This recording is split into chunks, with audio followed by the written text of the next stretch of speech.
Chapter 30, Breaking In. Gull day, Graham said. What a lot. What a lot of birds of sadness wing-dinging their way around Peebee's family. Graham said, You liked Peebee, didn't you, Salamanca? I did like Phoebe. In spite of all her wild tales and her cholesterol madness and her annoying comments, there was something about Phoebe that was like a magnet. I was drawn to her. I was pretty sure that underneath all that odd behavior was someone who was frightened. And in a strange way, she was like another version of me. She acted out the way I sometimes felt.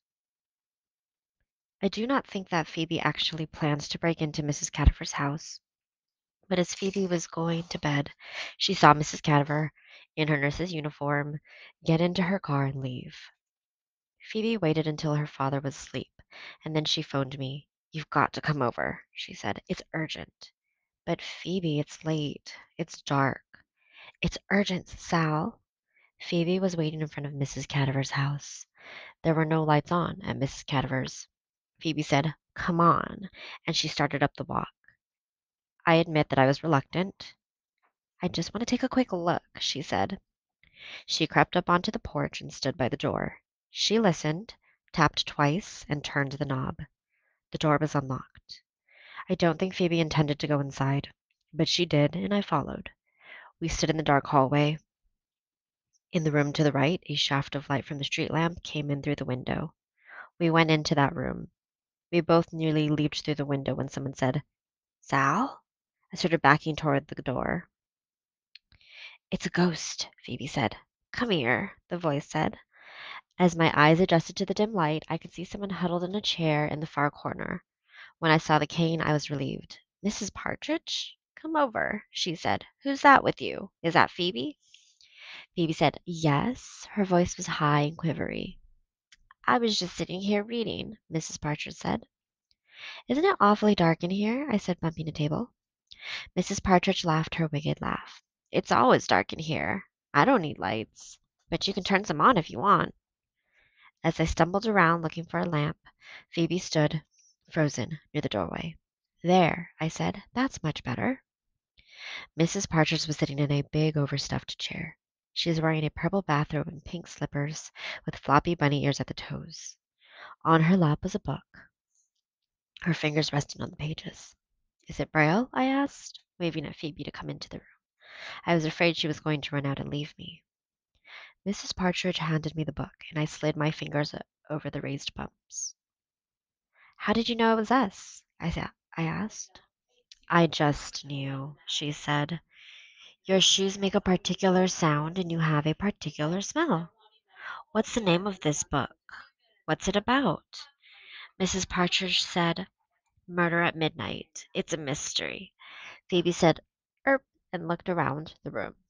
Each time I went into that house, I noticed new things. It was a scary place.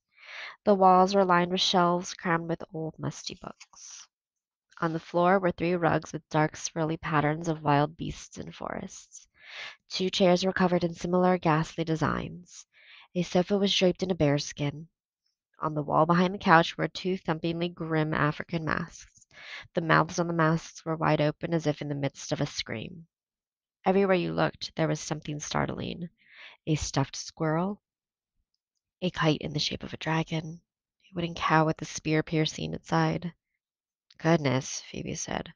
What a lot of unusual things.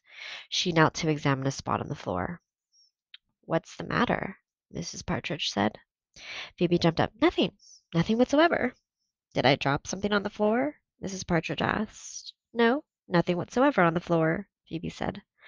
Leaning against the back of the sofa was an enormous sword. Phoebe examined the blade.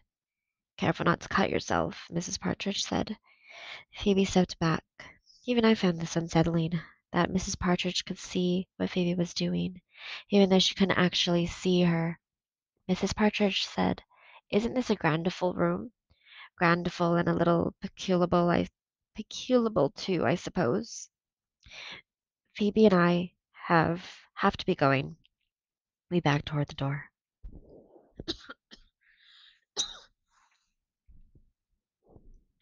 By the way, Mrs. Partridge said, as we reached the doorway, what was it you wanted? Phoebe looked at me, and I looked at Phoebe. We were just passing by, I said, and we thought we would see how you were doing. That's nice, Mrs. Partridge said, patting her knees. Oh, Phoebe, I think I met your brother. Phoebe said, I don't have a brother. Oh? Mrs. Partridge tapped her head. I guess this old noggin isn't as sharp as it used to be. As we left, she said, Goodness, you girls stay up late. Outside, Phoebe said, I'll make a list of items which the police will want to investigate further. The sword, the suspicious spot on the floor, and several hair strands which I picked up. Phoebe, you know when you said that your mother would never leave without an explanation? Well, she might. A mother might do that. Phoebe said, My mother wouldn't. My mother loves me. But she might love you and still not be able to explain. I was thinking about the letter my mother left me. Maybe it would be too painful for her to explain. Maybe it would seem too permanent. I don't know what in the world you're talking about. She might not come back, Phoebe. Shut up, Sal. She might not. I just think you should be prepared. She is too, coming back. You don't know what you're talking about. You're being horrid. Phoebe ran into the house. When I got home and had crept up to my room, I remembered how Phoebe had shown me some things in her room that reminded her of her mother. A handmade birthday card, a photograph of Phoebe and her mother, and a bar of lavender soap. When Phoebe pulled a blouse out of the closet, she said she could see her mother standing at the ironing board, smoothing the blouse with her hand. The wall opposite Phoebe's bed was painted violet. She said, My mother painted it last summer while I painted the trim at the bottom. And I knew exactly what Phoebe was doing and exactly why. I had done the same things when my mother left. My father was right. My mother did haunt our house in Bybanks, in the field and the barn. She was everywhere. You couldn't look at a single thing without being reminded of her. When we moved to Euclid, one of the first things I did was to unpack gifts my mother had given me. On the wall, I tacked the poster of the red hen which my mother had given me for my 5th birthday, and the drawing of the barn she had given me for my last birthday. On my desk were pictures of her and cards from her. On the bookshelf, the wooden animals and books were presents from her. Sometimes I would walk around the room and look at each of these things and try to remember exactly the day she had given them to me. I tried to picture what the weather was like and what room we were in, and what she was wearing and what precisely she had said. This was not a game. It was a necessary, crucial thing to do.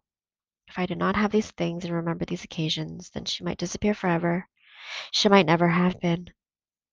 In my bureau were 3 things of hers that I had taken from her closet after she left: a red fringed shawl, a blue sweater, and a yellow flowered cotton dress that was always my favorite. These things had her smell on them. Once, before she left, my mother said that if you visualize something happening, you can make it happen. For example, if you're about to run a race, you visualize yourself running the race and crossing the finish line first, and presto, when the time comes, it really happens. The only thing I did not understand was what if everyone visualized himself winning the race? Still, when she left, this is what I did. I visualized her reaching for the phone, then I visualized her dialing the phone. I visualized our phone number clicking through the wires. I visualized the phone ringing. It did not ring. I visualized her riding the bus back to Bybanks. I visualized her walking up the driveway. I visualized her opening the door. It did not happen. While I was thinking about all of this that night after Phoebe and I crept into Mrs. Cadaver's house, I also thought about Ben. I had the sudden urge to run over to the Finneys and ask him where his own mother was, but it was too late. The Finneys would be asleep. Instead, I lay there thinking of the poem about the traveler, and I could see the tide rising and falling, and those horrid white hands snatching the traveler. How could it be normal, that traveler dying? And how could such a thing be normal and terrible, both at the same time? I stayed awake the whole night. I knew that if I closed my eyes, I would see the tide and the white hands. I thought about Mrs. Winterbottom crying. That was the saddest thing. It was sadder than seeing my own father cry, because my father is the sort of person you expect might cry if he was terribly upset.